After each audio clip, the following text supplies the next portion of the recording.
انګلستان پاکستاني لوبډله له ماتې سره مخ کړه. سلامونه او مینه دوستانو. د ویډیو له شریکېدو وړاندې زموږ چینل درسره سبسکرایب او په خوا کې ورسره د بیل نشان ووهئ ترڅو زموږ د راتلونکو ویډیوګانو په باره کې خبر درکړل شي. موږ هره ورځ تاسو ته د کرکټ نوي او تازه مطالب خپروو. پاکستاني لوبډله چې په شل اوریزو لوبو کې لومړی مقام لري پرون د انګلستان لخوا په یوازینۍ شل اوریزه لوبه کې له ماتې سره مخ شو. ملګرو پاکستان د ټاس په ګټلو سره لومړی توپوهنه پیل کړه.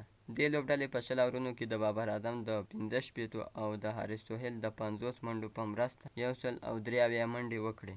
انګلستان دا هدف په شلم اوور کې پوره کړ او پاکستان ته یې په 7 وکټو ماته ورکړه. لوبډلمشر ایون مورګان 50 ناسوځېدلې منډې وکړې او جیروډ بیا 40 منډو باندې وسوځېده. د لوبې غوره لوبغاړی لوبډلمشر ایون مورګان اعلان شو. د لوبې بایلل پر پاکستان منفي او انګلستان مثبت اغیزه وکړه. پاکستان چې په شل اوریزو لوبو کې 286 ریټینګ او 7154 نمرو په لرلو سره لومړی مقام له ځان سره لري او د داسې نورو لوبو په بایللو سره له لومړي مقام څخه غورځېدلی شي. که سویلي افریقا 3 شل اوریزې لوبې وګټي کولی شي پاکستان په نمرو کې لاندې کړي او لومړي مقام ته ځان ورسوي. سویلي افریقا بیا په شل اوریزو لوبو کې دوهم مقام کې ده.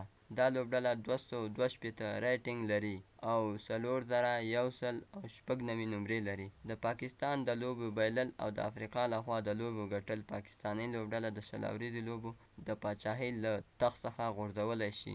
انګلستاني لوبډله چې په شل اوریزو او یو ورځنیو لوبو کې خورا مناسبه لوبډله لري کولی شي په شل اوریزو لوبو کې له درېیم مقام څخه دوهم او له دوهم مقام څخه لومړي مقام په لور لاړه شي. انګلستاني لوبډله چې 261 ریټینګ لري او نمرې یې بیا 3912 دي.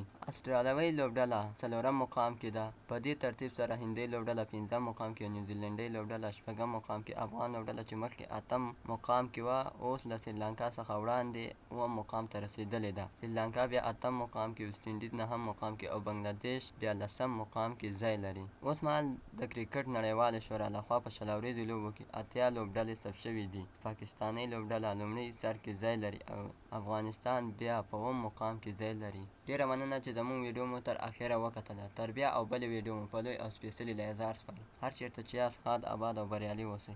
والسلام.